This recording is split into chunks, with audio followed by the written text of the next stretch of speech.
Real financial freedom, real richness అంటే ఏంటో తెలుసా? నేను అనుకుంటే ఇవాళ చేయగలను, నా పని కావాలంటే ఇల్లు కొనగలను, కార్ కొనగలను, కానీ నేను కొనను, ఎందుకంటే అది నాకు నీడ్ లేదు.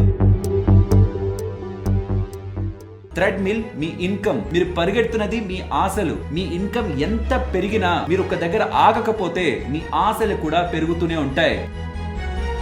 పల్లెటూరులో మీరు రాత్రిపూట బయట ఒక మంచం వేసుకొని ఆకాశం సైడ్ చూస్తూ ఆ చల్లటి గాల్లో నిద్రపోయే వాళ్ళ హ్యాపీనెస్ ని 20-30 కోట్లు సంపాదిస్తున్న వాడి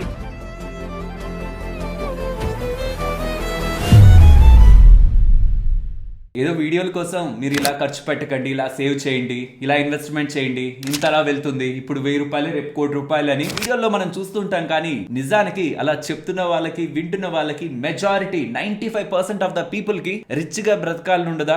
ఎస్, నాకు ఉంటుంది. ఇన్ఫాక్ట్ మీకు కూడా ఉంటుంది. ఉంటుందా? ఉండదా? ఉంటుంది. కానీ ఇక్కడ నేను ఈ వీడియోలో చెప్పాలనుకుంటుంది, మన కోసం, మన ఫ్యామిలీ కోసం రిచ్ గా బ్రతుకుతూ ఎందుకు ఎదుటి వాళ్ళ దగ్గర మనం పేదవాడిలా కనిపించాలి? బయటవాడు మనల్ని చూడగానే వీడి దగ్గర ఏముందిరా బాబు, వీడిని ఏం అడుగుతాం డబ్బులు, అని వీడు ఒక కంజూస్ ఫెలో, వీడిని అడిగిన వేస్ట్ అని వాళ్ళు మనల్ని పేదవాడుగా అనుకోవాలి, వాళ్ళు మనల్ని కంజూస్ అనుకోవాలి, పిసినారివాడు అనుకోవాలి. కానీ మనం మాత్రం మన కోసం, మన ఫ్యామిలీ కోసం ఎంత దూరమైనా వెళ్తాం, ఎంతైనా ఖర్చు పెడతాం అనే ఒక లగ్జరీ స్టేట్ మన కోసం, మన ఫ్యామిలీ కోసం తెచ్చుకుంటూ ఎదుటి వాడి దగ్గర ఎందుకు మనం పేదవాడిగా కనిపించాలో ఇవాల్టి వీడియోలో నేను మీకు 3 రీజన్స్ ఇవ్వబోతున్నాను. Very important thing. హోప్ మీకు ఈ 3 రీజన్స్ లైఫ్ చేంజింగ్ రీజన్స్ గా అనిపించవచ్చు. తప్పకుండా వీడియో చూడండి. అండ్ ఫైనల్ 4th వన్ ఉంది చూసారా? ఇది మీరు ఎంత తక్కువ సంపాదిస్తున్నా సరే, మీరు నిద్రపోతున్నప్పుడు మీకు ఒక మానసిక ప్రశాంతత, లైఫ్ లో చాలా గొప్ప పని చేశానన్న ఒక మానసిక ధైర్యాన్ని మీకు అది అందిస్తుంది. ఈ 4 విషయాలు ఈ వీడియోలో మాట్లాడుకుందాం. ఇక టైం వేస్ట్ వద్దు, వీడియోలోకి వెళ్దాం. బట్ నేను వీడియోని స్టార్ట్ చేసే ముందు మీ అందరినీ ఒక క్వశ్చన్ అడగాలనుకుంటున్నాను. రియల్లీ నాకు ప్రతి ఒక్కరి ఆన్సర్ కింద కామెంట్ సెక్షన్ లో కావాలి. బికాస్ సొసైటీ కోసం, లేకపోతే ఎవరు చూస్తున్నారని మనం ఒక మాట చెప్పేస్తాం, కానీ రియాలిటీలో మనకు ఆ సిచ్యువేషన్ వచ్చినప్పుడు ఎటు సైడ్ ఉంటున్నాం అనేదే పాయింట్ అవుతుంది. క్వశ్చన్ అడగనా? మీ అవసరాలకి సరిపడే డబ్బు, మీ అవసరాలకి, ఆనందాలకి, ఇష్టాలకి అన్నిటినీ తీర్చుకోవడానికి కావాల్సిన డబ్బు లిమిటెడ్ స్కేల్లో మీకు ఉంటూ ఆనందంగా మీ ఫ్యామిలీతో ఉంటూ సుఖంగా నిద్రపోయే జీవితం మీరు కావాలనుకుంటారా? లేదు, నాకు అన్లిమిటెడ్ పొటెన్షియల్ ఉండే ఎర్నింగ్ క్యాపబిలిటీస్ కావాలి, నేను నా కోసం కాదు, నా నెక్స్ట్ 2-3 తరాల కోసం కూడా సంపాదించాలి, నేను కొన్ని కోట్లు, 100 కోట్లు, 1000 కోట్లు సంపాదించే స్టేజ్ నాకు వస్తే నా పర్సనల్ టైం ని, ఫ్యామిలీ టైం ని, నా రాత్రి నిద్రపోయే టైం ని కూడా చాలా వరకు సాక్రిఫైస్ చేసి నేను డబ్బులు సంపాదించడానికి ప్రాధాన్యత ఇస్తాను. నా కారణంగా నా ఎంటైర్ జనరేషన్స్ మారిపోవాలనుకుని లైఫ్ ని సెలెక్ట్ చేసుకుంటారా? ఈ రెండిట్లో మీరు ఏది సెలెక్ట్ చేసుకుంటారు? కామెంట్ సెక్షన్ లో చెప్పండి. మళ్ళీ ఎండింగ్ లో ఈ క్వశ్చన్ దగ్గరకు వద్దాం. ఫస్ట్ రీజన్, ఎందుకు ఎదుటి వాళ్ళకి మనం పేదవాడిగా కనిపించాలి, అది ఫస్ట్ మనం యాక్సెప్ట్ చేయాలి. ఎదుటివాడు నన్ను పేదవాడు అనుకున్నా పర్లేదని మనం యాక్సెప్ట్ చేయాలి. ఎందుకు ఇలా చేయాలన్న దానికి ఫస్ట్ రీజన్, ఇలా మీరు చేయకపోతే నెవర్ ఎండింగ్ గేమ్ ట్రాప్ లో పడతారు. మీకు థ్రెడ్మిల్ ఐడియా ఉంటుంది కదా, జిమ్ లో పరిగెడుతూ ఉంటాడు కదా, దాని మీద ఒక వ్యక్తి నిలబడి, మీరు ఎంత స్పీడ్ అయినా పెంచండి థ్రెడ్మిల్ ది, ఇతను అంత స్పీడ్ గా పరిగెడతాడు. అల్టిమేట్ గా మీరు చూస్తే ఆ రూమ్ ఒక రిలేటివిటీతో తను ఎక్కడైతే పరిగెడుతున్నాడో అక్కడే ఉంటాడు. తను చాలా స్పీడ్ గా పరిగెడుతుంటాడు, థ్రెడ్మిల్ చాలా స్పీడ్ గా మూవ్ అవుతూ ఉంటుంది. అల్టిమేట్ గా తను ఎక్కడికి మూవ్ అయ్యాడు అక్కడే ఉన్నాడు. ఈ ఎగ్జాంపుల్ ని బట్టి మనం ఒకటి అర్థం చేసుకోవాలి. థ్రెడ్మిల్ మీ ఇన్కమ్, మీరు పరిగెడుతున్నది మీ ఆశలు. మీ ఇన్కమ్ ఎంత పెరిగినా మీరు ఒక దగ్గర ఆగకపోతే మీ ఆశలు కూడా పెరుగుతూనే ఉంటాయి. నెలకి 5,000, 6,000 సంపాదిస్తున్న అతనికి ఎలా అయినా ఒక 30,000 సంపాదించాలి, అది నా లైఫ్ ఎయిమ్ అని తను పెట్టుకున్నాడు అనుకోండి. నిజంగా 30,000 వస్తే తను ఆపుతాడా? చాలా మందికి డ్రీమ్ బైక్స్, డ్రీమ్ కార్స్ ఉంటాయి. ఎలా అయినా నేను బాగా సంపాదించి ఆ బైక్ కొనాలి, ఆ కార్ కొనాలి అనుకుంటారు. అది నా లైఫ్ ఎయిమ్, సెటిల్డ్ అనుకుంటారు. వస్తే ఆగుతారా? ఎందుకంటే ప్రతిసారి మనం సంపాదించే పవర్ ని పెంచుకునే కొద్దీ మన ఆశలు, అవసరాలు దానికి తగ్గట్టే మారుతాయి. ఏది లేకపోతే రోడ్ సైడ్ ఉన్న టీ షర్ట్ 100 రూపాయలకు కొని వేసుకుంటాను. సంపాదించడం స్టార్ట్ అయితే 500 రూపీస్ షర్ట్ కొంటాను. పెరిగితే 1000, 2000 ఇలా నాకు పెరిగే ఇన్కమ్ ని కొద్దీ నాకుంటే అవసరాలు, ఆనందాలు దాన్ని బట్టే మారుతూ ఉంటాయి. నిజమా కాదా? మరలాంటప్పుడు మన డబ్బులు, మన ఆనందాన్ని చిన్న స్టేజ్ లో ఉన్నా, పెద్ద స్టేజ్ లో ఉన్నా ఎప్పుడు కూడా మన హ్యాపీనెస్ ని మనీ అనేది బ్యాలెన్స్ చేయదు. ట్రెడ్మిల్, మీ ఇన్కమ్ పెరిగే కొద్దీ మీరు పరిగెడుతూనే ఉంటారు, మీ ఆశలు పెరుగుతూనే ఉంటాయి. అంబానీ గారు రీసెంట్ టైమ్స్ లో 5,000 కోట్లు పెట్టి పెళ్లి చేశానంటున్నారు. తనెంత ఆనందంగా ఉన్నారు. గుడిలో తన కూతురికి పెళ్లి చేసిన తండ్రి దానికంటే ఎక్కువ ఆనందంగా ఉంటున్న పెళ్లిల్ని కూడా చాలా మీరు ఈ సొసైటీలో చూడొచ్చు. అల్టిమేట్ గా మీ ఫోకస్ హ్యాపీనెస్ అయితే దానికి మీరు సొసైటీలో రిచ్ గా కనిపించాల్సిన అవసరం లేదు. ఇఫ్ నేను ఇలా చెప్తున్నదే కాకుండా మీరు ఒకవేళ ఆపోజిట్ గా చేస్తే ఏం జరుగుతుందో క్లియర్ గా చెప్తాను, ఆలోచించండి. నేనున్నాను, 20,000 వస్తుంది, 25,000 వస్తుంది, 30,000 వస్తుంది, ఏ అప్పులు లేవు, ఆనందంగా బ్రతకగలను. ఆ డబ్బుల్లో ఎంత సేవ్ చేసుకోవాలో చేసుకుంటాను, ఇన్వెస్ట్మెంట్ చేసుకుంటాను, ఖర్చు పెట్టుకుంటాను, ఫ్యామిలీ కోసం చూస్తాను. బట్ ఎదుటి వాళ్ళు ఫ్యామిలీ మెంబర్స్, రిలేటివ్స్ ఉంటారు కదా, వాళ్ళు ఏం బాబు సొంతలు లేదా, అందరికి కార్లు ఉన్నాయి, నీ ఫ్రెండ్స్ అందరికి నీకు లేదా అని అడిగారు కదా అని వాళ్ళని సాటిస్ఫై చేయాలి కదా అని, వాళ్ళకి రిచ్ గా కనిపించాలి కదా అని నేను ఒక లోన్ తీసుకుంటాను, కార్ లోన్, తర్వాత హోమ్ లోన్. ఇలా నేను లోన్స్ తీసేసుకొని వాళ్ళకి రిచ్ గానే కనిపిస్తాను. కానీ ఎండ్ ఆఫ్ ద మంత్ వచ్చేసరికి నాకు తెలుస్తుంది ఆ పెయిన్ ఏంటో. 40%, 50%, 60% ఆఫ్ అవర్ సాలరీస్ IMS పోతుంటే పెరిగిపోతున్న రేట్లకి సాలరీ ఏ మాత్రం సరిపోతుంది? దానికి ఏం చేయాల్సి వస్తుంది?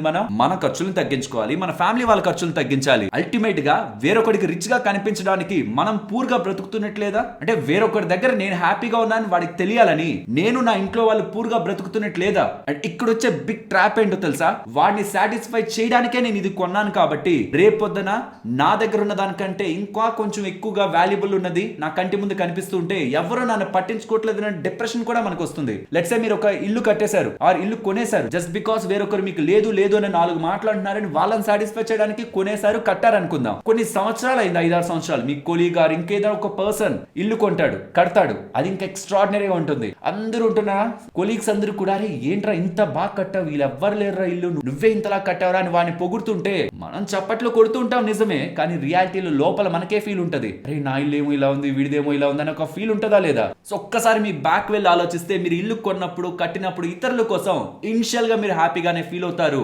బట్ లేటర్ సర్టైన్ టైం అది న్యూట్రల్ అయిపోతుంది, అక్కడితో ఆగిపోతే పర్లేదు. బట్ ఇతరులను సాటిస్ఫై చేయడానికే మీరు ఏదైతే కొనుంటారో విత్ లేటర్ టైం, కొంత టైం తర్వాత నుంచి అది మిమ్మల్ని బాధ పెట్టడం కూడా స్టార్ట్ చేస్తుంది. సొసైటీలో వస్తున్న మార్పుల కారణంగా, పెరుగుతున్న ఇన్కమ్ కారణంగా ఒక్కొక్కరు ఒక్కొక్క స్టైల్లో మారుతున్నప్పుడు అది చూసిన ప్రతిసారి నేను అంత అప్పు పెట్టి అంతది కొనుక్కుంటే వీడేమో ఇలా పెట్టి ఇంత మంచిది చేసేసాడే, ఇప్పుడు ఈ ఆపర్చునిటీ ఉంది, ఇలా కార్లు అప్గ్రేడ్ అయ్యాయి, ఇలా హౌసెస్ లో ఇంటీరియర్స్ పెట్టుకొని చాలా బాగా డిజైన్ చేసుకున్నారనే ప్రతిసారి మీకు ఒక రిగ్రెట్ అనేది మిగులుస్తుంది. ఇప్పుడు ఇలా చెప్పగానే ఏదో ఒక ఇల్లు ఉండడం మంచిదే కదా ఏ ఇల్లు లేకపోవడం కంటే, ఏదో కార్ ఉండడం మంచిదే కదా ఏ కార్ లేకపోవడం కంటే, ఏ కార్ లేకపోయినా ఏ ఇల్లు లేకపోయినా అప్పుడు రిగ్రెట్ ఉంటుంది కదా, అరే వాడు అంత మంచి ఇల్లు కొనుక్కున్నాడా, అంత మంచి కార్ కొనుక్కున్నాడా అని ఉంటుంది. కానీ అప్పుడు మనం ఏం ఆన్సర్ చెప్పుకోవచ్చు? ఎస్ నేను కొనాలనుకుంటే ఇప్పుడు కొనగలను, ఇల్లు అయినా కార్ అయినా, కానీ నేను కొనను ఎందుకంటే నాకు నీడ్ లేదు అని అనుకోవడంలో ఎంత సాటిస్ఫాక్షన్ ఉంది.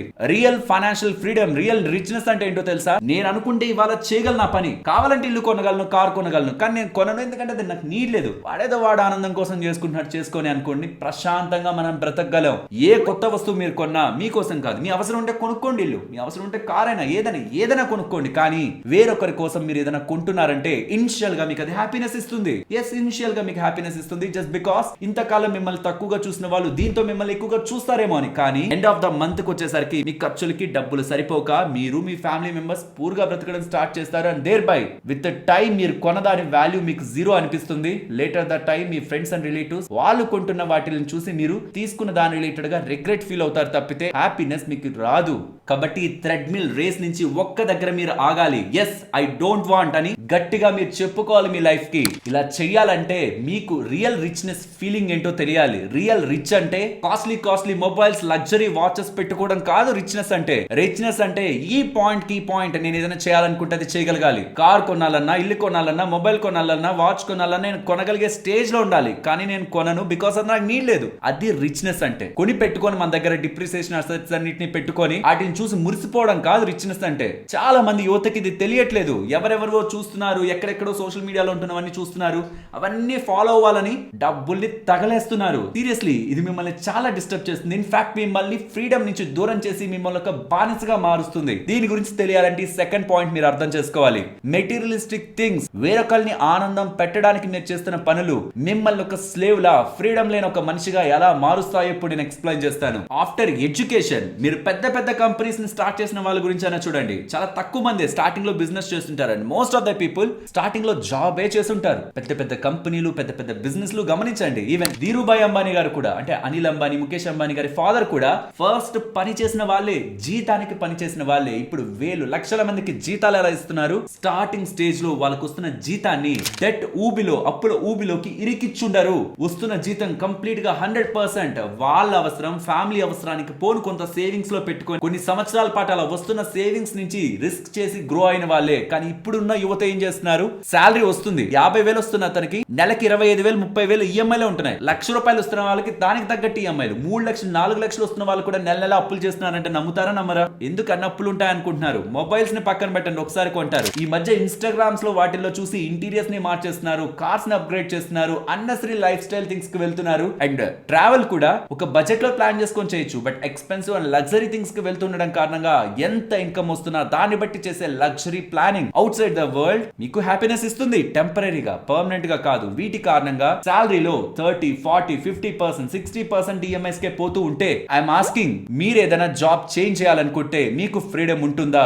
మీరు కంపెనీలో పనిచేస్తున్నారు, హెచ్ఆర్ మిమ్మల్ని అనరాని మాట్లాడి అంటూ ఒక టాక్సిక్ వర్క్ కల్చర్ లో మీరు ఉన్నారు. మీరు వర్క్ చేంజ్ అవ్వాలన్నా కంపెనీకి, వేరే కంపెనీకి అప్లై చేసుకొని ఆ కంపెనీని మానేసి టెంపరీగా వేరొక ఆపర్చునిటీస్ చూడాలన్నా మీకు లోన్స్ ఉంటే పాసిబుల్ అవుతుందా? మీ హెడ్ పైన ఆ లోన్ ఈ లోన్ అని చెప్పి మొత్తానికి మీ శాలరీ మీద ఒక 50-60% ఈఎంఐలకే పోతూ ఉంటే మీరు రిస్క్ చేసి జాబ్ మానగలరా? ఆర్ వాళ్ళు అంటుంటే వాళ్ళకి తిరిగి ఒక సమాధానం చెప్పగలరా? నేనే ఉన్నాను, నాకు 25 ఇయర్స్ ఏజ్ అనుకుందాం. నెక్స్ట్ 5 ఇయర్స్ నేను పిచ్చిగా కష్టపడతాను, రాత్రి లేదు పగలు లేదు, నేను స్ట్రాంగ్ గా కష్టపడతాను, నా హెల్త్ ఒకటి చూసుకుంటూ స్ట్రాంగ్ గా కష్టపడతాను. బట్ లేటర్ ఆ 5 ఇయర్స్ తర్వాత నా దగ్గర ఒక ప్లాన్ ఉండి ఇప్పుడు సంపాదించిన డబ్బులు స్ట్రాటజిక్ గా ఇన్వెస్ట్ చేసి నెక్స్ట్ నా టైం ని నేను కొనుక్కుంటాను. ఇది తెలివైన ఆలోచన. ఇప్పుడు ఏం చేస్తున్నారు యువత అంతా? రాత్రి పగలు కష్టపడుతున్నారు, వచ్చిన డబ్బులు ఏం చేస్తున్నారు? స్ట్రాటజిక్ గా నెక్స్ట్ ఇయర్స్ లో వాళ్ళు టైం తక్కువ పెట్టి వాళ్ళ పర్సనల్ లైఫ్, ఫ్యామిలీ లైఫ్ కోసం స్పెండ్ చేసేలా స్ట్రాటజిక్ గా ప్లాన్ చేస్తున్నారా డబ్బులతో? అంటే కాదు. లగ్జరీ కార్ ఈఎంఐలోనే, లగ్జరీ హోమ్ ఈఎంఐలోనే. అసలు హోమ్ నిజంగా చెప్తున్నాను, నేను తప్పు కాదు, చాలా మంది ఇల్లు ఉండడం మంచిది అంటారు, I agree. But starting stage లో నీడ్ ఏంటి? అప్పుడే ఎదుగుతున్న వాడికి నీడ్ ఏంటి? అండ్ ఇంకొకటి, మీరు కొంటారు కరెక్టే, మీరు 30-40 ఇయర్స్ లో ఇల్లు కొంటారు, కానీ మీ పిల్లలు అక్కడే ఉంటారా? ఈ గ్లోబలైజేషన్ లో ఎవరు ఏ ఊర్లో ఉద్యోగం చేస్తున్నారో మనకి తెలియదు. సరే మనమే ఉండాలనుకున్నా మనకి ఆ రిక్వైర్మెంట్ వచ్చినప్పుడు, అంటే మనల్ని మన పిల్లలు చూసుకోవాల్సిన రిక్వైర్మెంట్ వచ్చినప్పుడు వాళ్ళు మన దగ్గరకు వచ్చి చూసుకుంటారా? మనం వాళ్ళ దగ్గరికి వెళ్తే వాళ్ళు మనల్ని చూసుకుంటారా? అల్టిమేట్ గా ఇక్కడ ఇల్లు ఉండడం తప్పు కాదు, కారు ఉండడం తప్పు కాదు. ఇనిషియల్ స్టేజెస్ లో, స్టార్టింగ్ స్టేజెస్ లో నెక్స్ట్ ఫ్యూచర్ ని, కెరియర్ ని షేప్ చేసుకోవాల్సిన టైంలో వాటి ఈఎంఐ ట్రాప్ లో పడి మన ఫ్యామిలీ లైఫ్ ని ట్రాప్ లో పెట్టుకొని అటు కెరియర్ లో గ్రో అవ్వలేక, రిస్క్ చేయాలంటే ధైర్యం లేక, ఇంట్లో వాళ్ళ ఎక్స్పెన్సెస్ ని కంట్రోల్ చేసుకుంటూ ఈఎంఐలు కట్టుకుంటూ వేరొకరికి రిచ్ గా కనిపించడంలో లాజిక్ ఉందా? కాబట్టి టెంపరీగా, ఎస్ టెంపరీగా. ఎందుకు టెంపరీగా? నెక్స్ట్ రీజన్ లో మాట్లాడుకుంటాం. టెంపరీగా అవుట్ సైడ్ ద వరల్డ్ కి మీరు పూర్ గా కనిపించండి, మీరు రిచ్ గా బ్రతకండి, తినాలనుకుంది తినండి, వెళ్ళాలనుకున్న దగ్గరికి వెళ్ళండి. అల్టిమేట్ గా స్టార్టింగ్ ఆఫ్ యువర్ కెరియర్ ఎటువంటి పరిస్థితుల్లోనూ ఎవ్వరు చెప్పారన్నా సరే లగ్జరీ థింగ్స్ కి వెళ్ళి జస్ట్ బికాస్ మీరు సొసైటీలో ఒకరు ఉన్నారని ప్రూవ్ చేసుకోవడం కోసం మాత్రం ఎటువంటి అన్నెసరీ ట్రాప్స్ లోకి పడద్దు. Last and final reason, temporary happiness, long term peaceful happiness అంటే మీరు ఏది సెలెక్ట్ చేసుకుంటారు? అంటే ప్రశాంతమైన ఆనందం, ఎటువంటి ఆలోచన లేకుండా హ్యాపీగా గుండెలు మీద చేసుకుని నిద్రపోగలను అంటారా? అలాంటి ఆనందం. పల్లెటూరులో మీరు రాత్రిపూట బయట ఒక మంచం వేసుకొని ఆకాశం సైడ్ చూస్తూ వెనకాల ఆ చల్లటి గాల్లో నిద్రపోయే వాళ్ళ హ్యాపీనెస్ ని 20-30 కోట్లు సంపాదిస్తున్న వాడి స్ట్రెస్ తో మీరు కంపేర్ చేశారు అనుకోండి, ఎవరు సక్సెస్ఫుల్ వీళ్ళిద్దరిలో? అంటే ఆబ్వియస్లీ ఆన్సర్ మీకే తెలిసి ఉంటుంది ఎవరు సక్సెస్ఫుల్ అని. ఇక్కడ సంపాదించడం తప్పు అని నేను చెప్పట్లేదు, ఎంత సంపాదించి ఎంత లైఫ్ ని ఎక్స్పీరియన్స్ చేయాలి, ఎంత మన ఫ్యామిలీ కోసం స్పెండ్ చేయాలి, స్ట్రాటజిక్ గా లిమిట్స్ ఎలా పెట్టుకోవాలని తెలియకపోవడం తప్పు. బికాస్ 24 గంటలు పనిచేస్తే 24 గంటలు డబ్బులు సంపాదించగలమని తెలిస్తే నిద్రపోకుండా కూడా పని చేయొచ్చు కదా. అల్టిమేట్ గా మన పర్పస్ ఆఫ్ లైఫ్ డబ్బులే కాదు, క్వాలిటీ ఆఫ్ లైఫ్ మనం ఎలా స్పెండ్ చేస్తున్నాం అన్నది. ఒకసారి మీకు స్క్రీన్ మీద ఒక ఇమేజ్ పెడుతున్నాను, గమనించండి. ఇవన్నీ ఒకసారి స్క్రీన్ పాస్ చేసి చదవండి, చాలా మీనింగ్ ఉంటున్నవి. అండ్ మాధవన్ గారి స్పీచ్ నేను ఒకసారి చూశాను. తను ఏమంటున్నారంటే, నా దగ్గర ఒక 5-6 కోట్లు ఉంటే 100 కోట్లు 200 కోట్లు 500 కోట్లు ఉంటున్న వ్యక్తితో కూడా నేను సమానం. ఎందుకంటే తను ఒక లగ్జరీ కార్, ఒక 5 కోట్లు 10 కోట్లు కార్లో వెళ్ళగలడేమో, నేను ఇన్నోవా టాటా మోటార్స్ కి సంబంధించిన కార్లో వెళ్తానేమో. ఇద్దరు వెళ్లే రోడ్ ఒకటే, ఇద్దరు ఫేస్ చేయాల్సిన ట్రాఫిక్ ఒకటే. తన పిల్లలు ఏ స్కూల్లో చదువుతారో, ఒక లిమిట్ కి పైబడి ఉంటున్న డబ్బులు ఎవరి దగ్గర అయితే ఉంటాయో వాళ్ళు కూడా స్కూల్లో వేయగలరు. 20 కోట్లు 30 కోట్లు ఉండదు కదా ప్రతి నెల స్కూల్ ఫీజు, ఎంత స్కూల్ ఎక్స్పెన్స్ అయినా. అండ్ హాస్పిటల్స్ కూడా తను ఏ హాస్పిటల్ కి తీసుకువెళ్ళగలడు, నేను అదే హాస్పిటల్ కి తీసుకువెళ్ళగలను సర్టైన్ లిమిట్ సంపాదించిన తర్వాత. అండ్ వాళ్ళు వెళ్ళే టెంపుల్స్ కి మనం వెళ్తాం, వాళ్ళు వెళ్ళే ఎయిర్పోర్ట్స్ కి మనం వెళ్తాం. ఎస్, వాళ్ళు ఒక లగ్జరీగా వాళ్ళ ఓన్ ఫ్లైట్ వేసుకుని వెళ్తారు, మనం బిజినెస్ క్లాస్ లో వెళ్ళొచ్చు. అల్టిమేట్ గా ఇద్దరు ట్రావెల్ ఒకటే, ఇద్దరు డెస్టినేషన్ ఒకటే, ఇద్దరు గమ్యం ఒకటే. లాస్ట్ కి ఎవరి లైఫ్ అయినా ఎండ్ అవ్వాల్సిందే. అండ్ మీన్ వైల్ వెళ్తున్న పాత్ కూడా ఒకటే ఉంటుంది, అక్కడ వరకు సంపాదిస్తే సరిపోతుంది. అది ఎంత నెంబర్ అన్నది, మీరు ఏ ఊర్లో ఉంటున్నారు, మీరు ఎలా బ్రతకాలనుకుంటున్నారు, మీ లైఫ్ గోల్స్ ఏంటన్న దాన్ని బట్టి ఆధారపడి ఉంటుంది. దీనికోసం మీరు సింపుల్ క్యాల్కులేషన్స్ ని చేయాలి. అండ్ ఫ్రెండ్స్, ఫర్దర్ గా వీడియోని కంటిన్యూ చేసే ముందు, ఇది ఒక డిఫరెంట్ సైకలాజికల్ సబ్జెక్ట్, దీన్ని మీ ముందు ప్రెజెంట్ చేయడానికి మేము పెట్టిన ఎఫర్ట్స్ మీకు వాల్యుబుల్ గా అనిపిస్తుంటే మాత్రం తప్పకుండా వీడియోని లైక్ చేయండి, సో దట్ ఇలాంటి ఇంట్రెస్టింగ్ వీడియోస్ వర్క్ చేసి మన వాళ్ళకి తీసుకురావాలనే మోటివేషన్ మాకు అండ్ టీమ్ మెంబర్స్ కి కలుగుతుంది.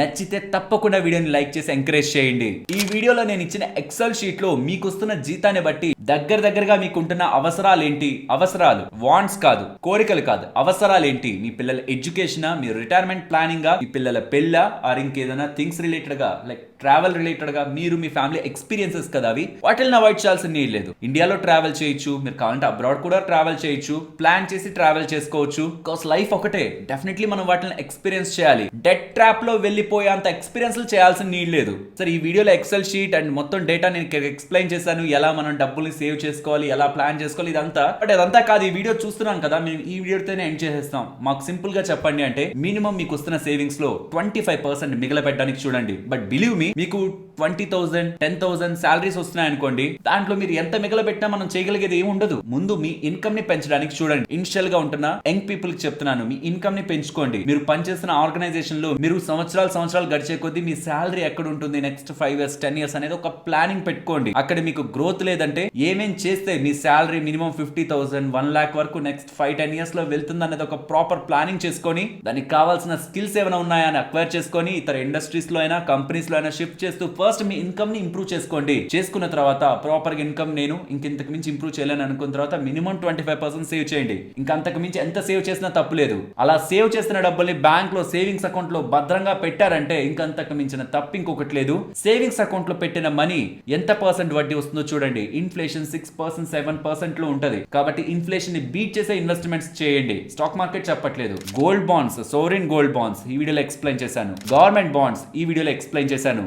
Index funds stock market related గా లాంగ్ టర్మ్ వ్యూ తో మీరు కానీ ఉంటే మినిమం టు మినిమం ఈ గోల్డ్ బాండ్స్ కానీ, గవర్నమెంట్ బాండ్స్ కానీ, స్టాక్ మార్కెట్ ఇండెక్స్ ఫండ్స్ కానీ మినిమం 78% నుంచి 15% దగ్గరగా కూడా మీ డబ్బుల మీద రిటర్న్స్ ని తీసుకొస్తాయి. ఇన్కమ్ ని పెంచుకుంటున్నామా, ఇన్కమ్ అండ్ ఎక్స్పెన్సెస్ మధ్య గ్యాప్ ని పెద్ద చేసుకొని సేవింగ్స్ పెంచుకుంటున్నామా, సేవింగ్స్ బ్యాంక్ లో వదిలేకుండా ఇన్వెస్ట్మెంట్ చేసుకొని గ్రో చేసుకుంటున్నామా, ఇది వరకు మనం చేస్తే చాలు. యాక్చువల్లీ ఇక్కడతో ఎనఫ్. మీకు ఎక్సెల్ క్యాలిక్యులేటర్లు ఇవి అవి నీడే లేదు, ఇక్కడతో ఎనఫ్. అలా గ్రో అవుతున్న మనీని ప్రాపర్ గా ప్లాన్ చేసుకొని మనకు కావాల్సిన అవసరాలు ఉన్నప్పుడు ఎక్కడ అప్పు చేయాల్సిన అవసరం లేకుండా తీసుకుంటున్నామా, చాలు. బట్ ఇలా జరగాలంటే మీ ఇన్కమ్ ఇంతై ఎక్స్పెన్సెస్ తక్కువ ఉండాలి. మీ ఎక్స్పెన్సెస్ కూడా మీ ఇన్కమ్ కి దగ్గరగా వచ్చేసాయి అనుకోండి, సేవింగ్స్ ఏమి ఉండవు, ఫ్యూచర్ ప్లానింగ్ ఏమి ఉండదు. మీ పిల్లల ఎడ్యుకేషన్ పరంగా, మ్యారేజ్ పరంగా, అంటే వాళ్ళకి ఎవరికో అబ్బాయిలకి డబ్బులు ఇవ్వాలని కాదు, వాళ్ళ మ్యారేజ్ అంటే వాళ్ళ మ్యారేజ్ తర్వాత వాళ్ళకి ఫైనాన్షియల్ ఇబ్బందులు వచ్చినప్పుడు మీరు వాళ్ళకి హెల్ప్ చేయడానికి. మ్యారేజ్ ఖర్చు పెట్టేయండి కోట్లు అని కాదు, అది ఎవరెవరి సొంత ఇష్టాలు వాళ్ళవి. బట్ మ్యారేజ్ తర్వాత వాళ్ళ ఫైనాన్షియల్ గా స్టేబుల్ గా ఉండగలరా లేదా, స్టార్టింగ్ లో వాళ్ళకి ఏదైనా ఇబ్బందులు వస్తుంటే మీరు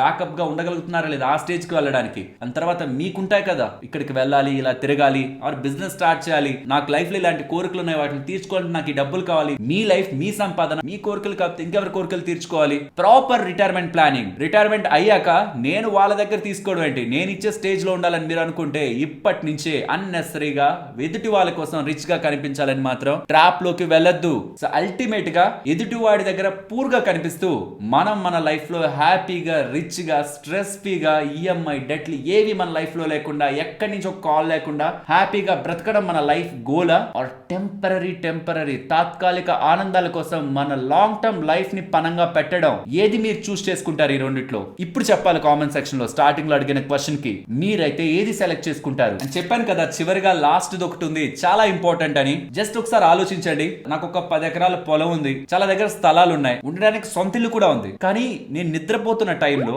నాకు ఇవన్నీ హ్యాపీగా, ప్రశాంతతగా, ఎస్ నా ఫ్యామిలీకి నేను ఎంత చేశాను, నా తర్వాత కూడా ఇవన్నీ వాళ్ళని చూసుకుంటాయి అని ధైర్యంగా నేను పడుకోగలనా? ఎందుకంటే రేపు పొద్దున ఏదైనా జరిగితే ఇవన్నీ వాళ్ళకి నెల ఇన్కమ్ ఇస్తాయా, నెల డబ్బులు ఇస్తాయా? పొలాలు ఉన్నాయి, కౌలుకి ఇస్తే డబ్బులు వస్తాయి కదా అంటే కౌలు నెల ఇస్తారా? 6 నెలలకు ఒకసారి, సంవత్సరానికి ఒకసారి ఇస్తారు. మనం వెళ్ళగానే ఇచ్చేస్తారా? మా ఊర్లో అయితే 10 సార్లు తిరగాలి వాళ్ళ దగ్గరికి. సో స్థిర ఆస్తులు ఎప్పుడు కూడా మన ఇన్కమ్ ని క్రియేట్ చేయవు. సో మీరు ఎన్ని స్థిరాస్తులు కొనేస్తున్నా, మీరు నెల 1,00,000 2 లక్షలు సంపాదిస్తున్నా, మీ జీతం మీదే, ఇతర ఇన్కమ్స్ ఏవీ లేకుండా మీ జీతం మీదే మీ ఫ్యామిలీ ఆధారపడుతూ ఉంటే దెన్ మీరు టర్మ్ ఇన్సూరెన్స్ తీసుకోకపోవడం పెద్ద నేరం. ఇది నేను చెప్పగానే చాలా మంది ఇంకా అయిపోయింది వీడియో అని ఎండ్ చేస్తారు. కానీ మీకు ఒకటి క్లియర్ గా చెప్పాలనుకుంటున్నాను. ఫార్మర్స్ కి ఇవ్వరు, రైతులకి, మనకు అన్నం పెట్టే రైతులకి టర్మ్ ఇన్సూరెన్స్ ఇవ్వరు, ఉద్యోగం లేని వాళ్ళకి, అన్ఎంప్లాయిడ్ యూత్ కి ఇవ్వరు, బయట చిన్న బిజినెస్ చేసుకుంటూ ఐటీఆర్ కట్టని వాళ్ళకి టర్మ్ ఇన్సూరెన్స్ ఇవ్వరు. ఆర్ ఏదైనా పెద్ద హెల్త్ ప్రాబ్లమ్స్ వచ్చేసినా సరే వాళ్ళకి కూడా టర్మ్ టర్మ్ ఇన్సూరెన్స్ ఇవ్వరు. ఇంత మందికి మేము ఇవ్వమంటున్నారు, వాళ్ళు ఎంత డబ్బులు కట్టినా ఇవ్వరు. నెల 20,000 కడతాం, 30,000 కడతాం, నార్మల్ గా 1,000 రూపాయలు అనుకున్నా 10,000 కడతానన్నా సరే ఇవ్వరు. ఏదైనా ఒకటి అందరికి నేను ఇవ్వను, వీళ్ళకి మాత్రమే ఇస్తాను, మీకు లేదు మీకు లేదు అని అందరినీ పక్కన పెట్టేస్తుందంటే అది ఆ కంపెనీకి లాభమా మనకి లాభమా? సాలరీడ్ అయ్యింది, మీకు జీతం వస్తూ సాలరీ స్లిప్స్ వస్తూ బ్యాంక్ లో మీకు సాలరీ పడుతుంటే మీరు ఒక ఎంప్లాయ్ అవుతూ ఉంటే మీకు చెప్తున్నాను. అండ్ ఒకవేళ మీరు బయట బిజినెస్ చేస్తూ ఎక్కువగా లక్షల్లో కోట్లలో డబ్బులు సంపాదిస్తున్న ఐటీఆర్ మీరు ఫైల్ చేస్తుంటే, మీరు ఎంత సంపాదించినా వాళ్ళకి సంబంధం లేదు, ఐటీఆర్ ని ఫైల్ చేయాలి బిజినెస్ చేసే వాళ్ళైతే, దెన్ మీకు చెప్తున్నాను మీకు మాత్రమే టర్మ్ ఇన్సూరెన్స్ వస్తుంది. ఆలోచించండి, అంత మందిని వద్దనుకుంటూ మీరు మాత్రమే కావాలంటున్నారంటే రిస్క్ లేని వాళ్ళే వాళ్ళకి కావాలనుకుంటారు. ఎందుకంటే హై రిస్క్ ఉన్న వాళ్ళకి ఇస్తే వీళ్ళు రిస్క్ లో పడతారని. సాలరీడ్ ఆర్ బిజినెస్ చేస్తుంటే ఇన్కమ్ ట్యాక్స్ రిటర్న్స్ ఫైల్ చేస్తున్న వాళ్ళు అండ్ ఎడ్యుకేషనల్ క్వాలిఫికేషన్ కూడా గ్రాడ్యుయేషన్ కంప్లీట్ అయిన వాళ్ళకే అధికంగా టర్మ్ ఇన్సూరెన్స్ ఇవ్వడానికి ఈ టర్మ్ ఇన్సూరెన్స్ కంపెనీలు ఆసక్తి చూపిస్తుంటాయి. టర్మ్ ఇన్సూరెన్స్ కాకుండా మీరు మిగతా పాలసీలు 100 ఉంటాయి చాలా చాలా కంపెనీస్ కి సంబంధించి, అవి తీసుకోవడానికి ప్రయత్నించండి. అన్ఎంప్లాయిడ్ కి ఇచ్చేస్తారు, ఫార్మర్స్ కి ఇస్తారు, చిన్న చిన్న ఉద్యోగులకి ఇస్తారు, కానీ దానికి కట్టే డబ్బులు 2 3 5 ఉంటుంది. ఈ టర్మ్ ఇన్సూరెన్స్ తీసుకున్న వ్యక్తికి ప్రమాదవశాత్తు ఏదైనా జరిగితే వాళ్ళ ఫ్యామిలీకి తక్కువ డబ్బులకే 1 కోటి, 2 కోట్లు, 5 కోట్లు, 10 కోట్లు, 20 కోట్లు కూడా డిపెండింగ్ అపాన్ హిస్ సాలరీ, అతను ఎంత సంపాదిస్తున్నాడు మల్టిప్లైడ్ బై 25 ఇయర్లీ సాలరీకి చేసి వాళ్ళ ఫ్యామిలీ మెంబర్స్ కి రూపాయి ట్యాక్స్ లేకుండా, గవర్నమెంట్ కి ట్యాక్స్ లేకుండా వాళ్ళ ఫ్యామిలీ బ్యాంక్ అకౌంట్ లో వేస్తారు. ఇదే కాదు, నేను ప్రీవియస్ వీడియోలో ఇక్కడ ఎక్స్ప్లెయిన్ చేశాను, ఆ మనిషికి ఏదైనా జరిగి చనిపోవాల్సిన అవసరమే లేదు. అదే మనిషికి ప్రమాదంలో కానీ ఆర్ నార్మల్ గా కానీ జాబ్ చేయలేకపోయినా, బిజినెస్ చేయలేకపోయినా నెలకి 2 లక్షల వరకు మాక్సిమం 10 సంవత్సరాల పాటు వేస్తారు. అంటే 2,40,00,000 10 సంవత్సరాల పాటు తనకి నెల నెల 2 లక్షల లెక్కన బ్యాంక్ అకౌంట్ లో వేసి, తర్వాత తనకి ఏదైనా జరిగితే తను ఎంతకైతే పాలసీ తీసుకున్నాడో ఆ డబ్బులు కూడా కంప్లీట్ గా బ్యాంక్ అకౌంట్ లో రూపాయి ట్యాక్స్ లేకుండా వేసే పాలసీ టర్మ్ ఇన్సూరెన్స్ కాకుండా ఇంకేది లేదు. మన ఫ్యామిలీకి మనం స్థిరాస్తులు ఎన్నైనా ఇవ్వచ్చు, బట్ వాళ్ళు మనం ఇప్పుడు ఏదైతే లైఫ్ ని వాళ్ళకి ఇచ్చామో, మనం ఉండగా పిల్లలకి, వైఫ్ కి, ఇంట్లో ఉంటున్న పేరెంట్స్ కి ఏ లైఫ్ నైతే మనం ఇచ్చామో మన శాలరీతో, అదే లైఫ్ వాళ్ళు నెక్స్ట్ 10-20 ఇయర్స్ బ్రతకాలంటే వాళ్ళకి ఖచ్చితంగా లిక్విడ్ అమౌంట్, లిక్విడ్ మనీ ఒక సపోర్ట్ రావాలి అంటే ఖచ్చితంగా మీరు టర్మ్ ఇన్సూరెన్స్ తీసుకోవాలి. అలా అయితేనే ఆ డబ్బుల్ని పెట్టుకొని ఆ ఆడవాళ్ళు, ఇంట్లో ఉంటున్న వాళ్ళు కానీ వాళ్ళ పేరెంట్స్ కానీ నెక్స్ట్ ఉంటున్న అతని పిల్లల్ని మంచిగా చదివించడానికి, వాళ్ళకి మంచి భవిష్యత్తు ఇవ్వడానికి వాళ్ళకి అవకాశం ఉంటుంది. అవసరానికి నేలల్ని, అవసరానికి స్థలాల్ని మనం అమ్ముకోలేం. అమ్మాలన్నా అంత ఈజీగా రాత్రికి రాత్రే వాటిని మనం సెల్ చేయలేం. కాబట్టి స్థిరాస్తులు ఉంటే మనం ఫ్యామిలీకి సపోర్ట్ ఇస్తున్నట్టు, సెక్యూరిటీ ఇస్తున్నట్టు కాదు. అండ్ గుర్తుంచుకోండి, ఇది ఏజ్ ని బట్టి మారుతుంది. కాబట్టి మీరు ఏ ఏజ్ లో ఉన్నారో, ఇప్పుడు ఏ వయసులో ఉన్నారో ఇప్పుడే మీరు తీసుకుంటే నెక్స్ట్ పుట్టినరోజు వచ్చేలోపే తీసుకుంటే మీరు చాలా తక్కువ డబ్బుల్ని కడతారు. అండ్ ఇప్పుడు ఎంతకైతే తీసుకుంటారో నెక్స్ట్ 20-30 సంవత్సరాలు మీరు ఎంత టైం పీరియడ్ అయితే పెట్టుకుంటారో అన్ని సంవత్సరాల వరకు ప్రతి నెల అదే డబ్బులు కడతారు. సంవత్సరం పెరగదు ఇది. కాబట్టి ఏ ఏజ్ లో ఉన్నారో నెక్స్ట్ బర్త్డే వచ్చేలోపు, మీ పుట్టినరోజు వచ్చేలోపే ఖచ్చితంగా టర్మ్ ఇన్సూరెన్స్ తీసుకోండి.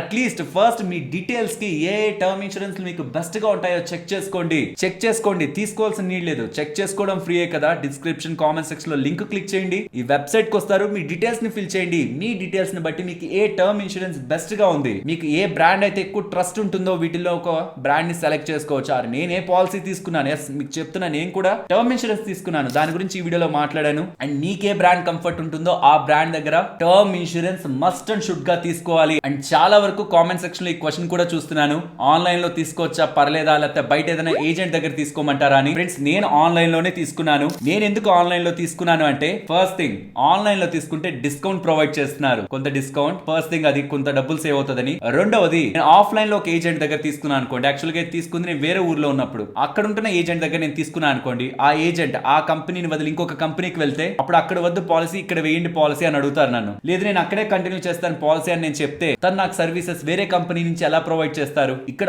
ఆన్లైన్ లో అయితే వన్స్ మనం పాలసీ తీసుకున్న తర్వాత ఎప్పుడు మనకు ప్రాబ్లం వచ్చినా ఈ ఆన్లైన్ అగ్రిగేటర్స్ ఉంటాయి, ఇన్సూరెన్స్ ఈ కంపేర్ చేసుకొని మనకి పాలసీలను అందించే అగ్రిగేటర్స్ ఉంటారు. వాళ్ళు ఎప్పుడు మనకు ప్రాబ్లం వచ్చినా ఇన్సూరెన్స్ కంపెనీతో మాట్లాడి మన ప్రాబ్లమ్ ని సార్ట్ అవుట్ చేస్తారు. ఇఫ్ ఇన్ కేస్ ప్రాబ్లం వస్తే మీరు మొబైల్ బయట షాప్ కి వెళ్ళి కొన్నా, ఫ్లిప్కార్ట్ లో కొన్నా, అల్టిమేట్ గా మీరు వెళ్లాల్సింది ఆ మొబైల్ కంపెనీ సర్వీస్ సెంటర్ కే కదా. అదే ఇక్కడ కూడా మీరు ఆన్లైన్ లో కొన్నా, ఆఫ్లైన్ లో కొన్నా, అల్టిమేట్ గా వెళ్లాల్సింది ఆ కంపెనీకి సంబంధించిన సర్వీస్ సెంటర్ కే. అల్టిమేట్ గా మన క్లెయిమ్ ఆ కంపెనీ వాళ్ళకే వెళ్తుంది. సో ఆన్లైన్, ఆఫ్లైన్ రెండు ఒకటే. ఆన్లైన్ లో కొంత బెనిఫిట్స్ ఉన్నాయి, అండ్ ఆఫ్లైన్ లో తీసుకుంటే ఏజెంట్ ఒకవేళ కంపెనీ నుంచి ఇంకొక కంపెనీకి మారినా, ఇంకేదైనా ఇతర రీజన్స్ తో నేను తనని కాంటాక్ట్ చేయలేకపోయినా, వేరొక ఊరికి నేను మారినా, నాకు ఏ ఇష్యూ ఉండకూడదని నేనైతే ఆన్లైన్ లో తీసుకున్నాను. రెస్ట్ ఇక మీ ఇంట్రెస్ట్, ఎలా అయినా తీసుకోండి, బట్ ఖచ్చితంగా టర్మ్ ఇన్సూరెన్స్ ని తీసుకోండి. ముందైతే మీ డీటెయిల్స్ ని ఫిల్ చేసి మీకేది బెస్ట్ టర్మ్ ఇన్సూరెన్స్ బాగుంటుందో ఇప్పుడే చూసి పెట్టుకోండి. అది ఎంత డబ్బులు ఖర్చు అవుతుంది నెల నెల అనేది చూసారంటే మీకే తెలుస్తుంది. అరే ₹1,00,00,000 ఇన్సూరెన్స్ ఇంతకే ఇస్తున్నారని. నెక్స్ట్ బర్త్డే లోపు దాన్ని ప్లాన్ చేయండి. అండ్ ఎవరెవరు టర్మ్ ఇన్సూరెన్స్ ఆల్రెడీ తీసుకున్నారు,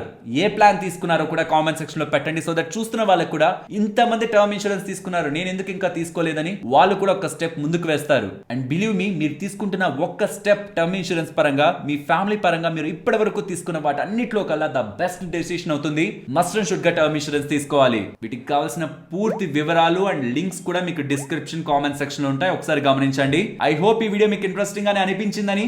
అనిపిస్తే తప్పకుండా వీడియోని లైక్ చేస్తూ ఇటువంటి ఇంట్రెస్టింగ్ వీడియోస్ ఛానల్లో వస్తూ ఉంటాయి కాబట్టి సబ్స్క్రైబ్ చేయండి. నేను మరొక ఇంట్రెస్టింగ్ వీడియోతో మళ్ళీ మీ ముందుకు వస్తాను. అంతవరకు టేక్ కేర్. జై హింద్.